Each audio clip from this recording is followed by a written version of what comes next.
Yes, so welcome to my shitty corner of the internet. So, I know I do a lot of fake disorder cringe on this channel, but today, I decided that instead of watching fake disorder cringe videos, we're going to be, talking about fake disorder cringe. I have a story, I'd like to share. I have this ex that I will be telling my story about. We will be calling this person E, okay? I was in the mental hospital, and no, I'm not crazy. Let's just hope there's no ignorant people seeing this video that think everyone in the mental hospital is crazy. Some of them are, but not all of us. Not all of us are crazy. It's been over a year though. I do want to just say that now. It's been over a year. It was definitely a memorable last experience. So, basically, I got sent to the mental hospital. So when I first got there, I will just admit, I was very stupid at this time, okay? I was on some dumb bullshit thinking. I don't know what I was thinking, but it wasn't smart. I get to the place, and I'm still in the friggin' paper gown they give you at the regular hospital, because I got transferred there. So, they were like, okay, let's go to donations, get you some clothes, and then while we're walking through the hallway, we're getting onto the unit, right? We get onto my unit, and we have to pass the day room to get to storage. So in the day room, there is someone sitting there, and this someone is E. And E goes, oh hey, you're new here, right? You're gonna be my roommate. And I was like, oh, that's cool. So then E says, okay guys, let's go around the table and talk about our pronouns. And the nurses are like, we can't talk about this right now, you need to go to storage to get your stuff. And so we get donation clothes for me, and then I go back to the main area. And so we all go around the table and say our name and pronouns. And that was already a little different from every other experience I had in those places. Shein notification, go away. Anyways, so nighttime comes around, we go to our room, and we start, sharing stories about our lives and whatnot, and we start becoming pretty good friends. And, we're up all night, like, doing coloring pages and whatnot, drawing, and telling stories about our lives. We wrote a couple songs.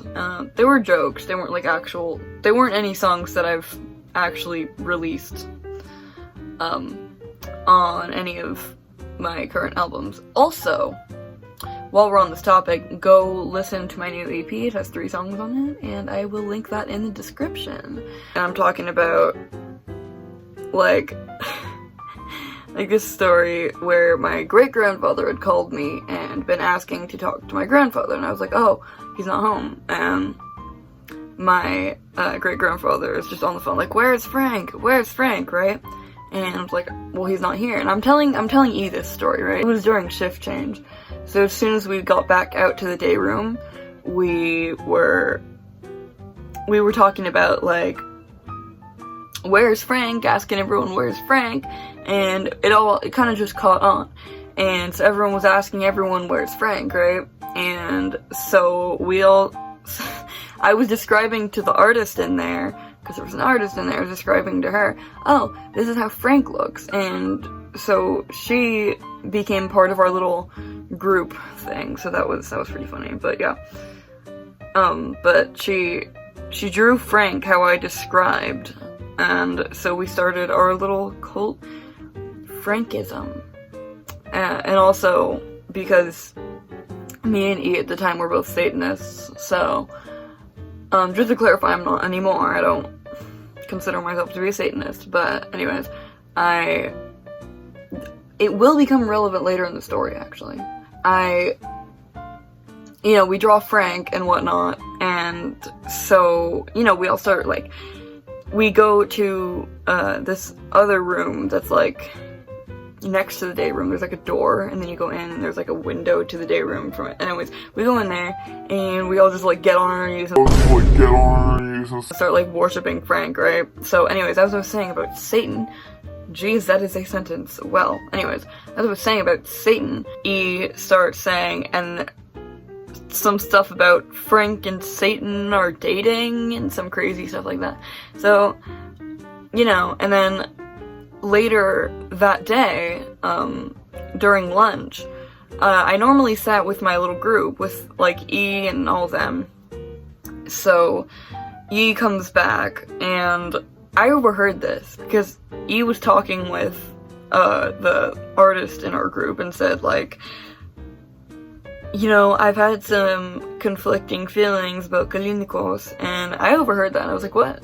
Did I do something wrong? What do you mean? So this is when E tells me that they like me, and I was like, oh, okay, cool. And so we start mental hospital dating, which if you don't know how that works, it basically just means that you are super obsessed with each other even though you just met, and you're planning your entire future, and it goes down in flames every single time. We get psych ward married in the room was supposed to be the group therapy room, so it was supposed to say recreation group therapy, but some people have pulled off the letters on the sign. So it said Rio Group Hair Up, and that was the name of one of our songs. It was like, Hail Franken, Rio Group Hair Up, Hail Satan, Rio Group Hair Up. My family's so confused about what I'm doing in here half the time, I swear. Yeah, we get mental hospital married in the Rio Group Hair Up with, and that was kind of like our church, so we had origami decorations everywhere because there was someone in our group that was really good at origami. So that happened, and then we had origami wedding rings. That also happened. That was definitely interesting. There was like big old flowers, and then there was the rings. So that was cool. That was cool. But jeez, it's so hot in here. Anyways, we go back to our room after we get Rio Group Hair Up married, and we're saying that's gonna be like our honeymoon, our freaking mental hospital room. So, they tell me that they have DID. Alright, so E tells me they have DID, and I'm like, okay, that's nice, and then we just kind of move on. But wait, this is we move on, video ends. No. So, we move on from that, but then I was sitting on my bed, right? Because there's 2 beds, and I was sitting on my bed, and I don't know what I was doing, but I was doing something. I think I was drawing, and then E pulls me up out of the bed, and this is about to get a little interesting, right? So, prepare to be traumatized. I'm not about to share some, like, crazy intimate details, but I am about to share some crazy bullshit. So, E pulls me out of my bed and, like, drags me onto the ground and starts kissing me, right? It's nice. I mean, we are dating, so it's not that deep, right? But then a couple hours later, she tells me, hey, you know when we were, like, on the floor and I had grabbed you out of your bed and dragged you to the floor? And I was like, yeah, I remember that. And they go, oh, well, that was because, my, little was, co-fronting and knows that we're dating. And I was like, okay. Because I was just confused about this whole thing. And so they tell me, yeah, my little's 4. And I'm just sitting there like, you mean to tell me that you're trying to get me to feel bad for being a creep because your alter is a 4-year-old that dragged me out of my bed onto the floor? Right, okay. So anyways, we continue dating though, I don't know why. And we get out, and, you know, they'd given me their Discord, so I had them on Discord. I put them in a call with, because, you know, I had a big group chat with all my friends, so I put them in a group call with all of my friends. And we're working on making a Roblox game, right? And this game still exists if any of y'all want to know, okay? We are in our little call, and, you know, E keeps you know, every time someone says anything, E turns it sexual, and it's just super weird. And E keeps talking about all this stuff they're into, and I'm just like, sitting there like, okay, that's cool, you've said that before a million times, because every time anyone says anything in this call, you mention everything you're into. I don't want to know. Go, into a private call. E tells me about how their Five Nights at Freddy's altar is fronting, and I'm just like, it's kind of dumb, don't you think? We were together for a few months, but that was because E would go back to the mental hospital for like a month at a time, just spontaneously. Do you even support me as a DID system? And I was like, well, sure, I guess. Like, obviously no. And it was at this point when I was like thinking, wow, our whole relationship's stupid. So me and, I don't know if you guys remember I talked about Patricia from the DID cult drawing video. We and Patricia decided, okay, we're going to get E into a call, and this is how we're gonna go about it. Okay, so we have our plan, and I'll get to the plan in a minute, but so in the server for my religious group that I had set up, I invite E to that, right? And then so E joins that. Whenever someone joins, they get assigned a name off of a list, and E immediately starts demanding someone else's name that's already taken because they like it better. I'm like, okay, well, no, I'm not giving you that name, but E keeps fighting me over it, and I'm like, fine, you can have the name.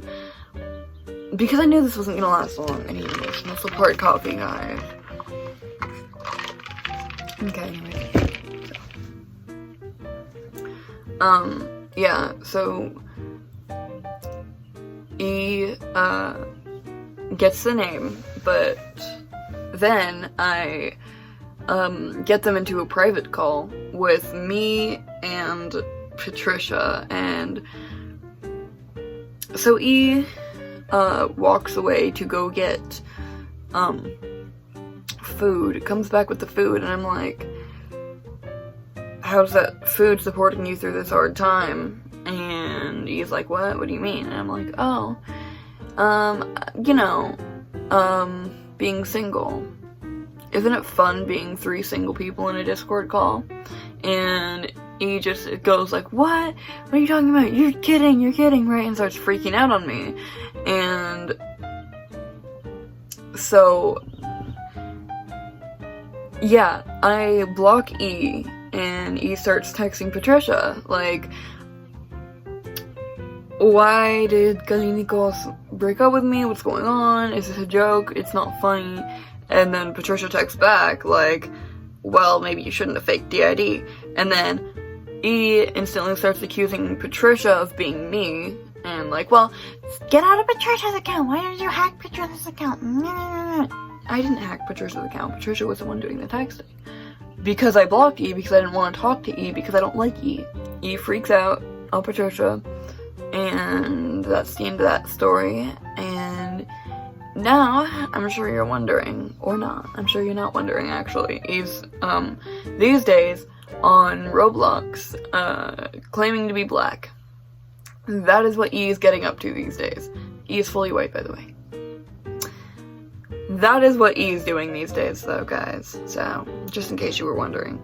Oh, and still faking DID, and is also a furry. Anyways, I am going to stop talking now, because that's my story. I've told my story. Story's over. You can go home now. Thank you for coming to my TED Talk. Like, subscribe, comment, share this video to a friend or 2 or 5. Sago poke, adios.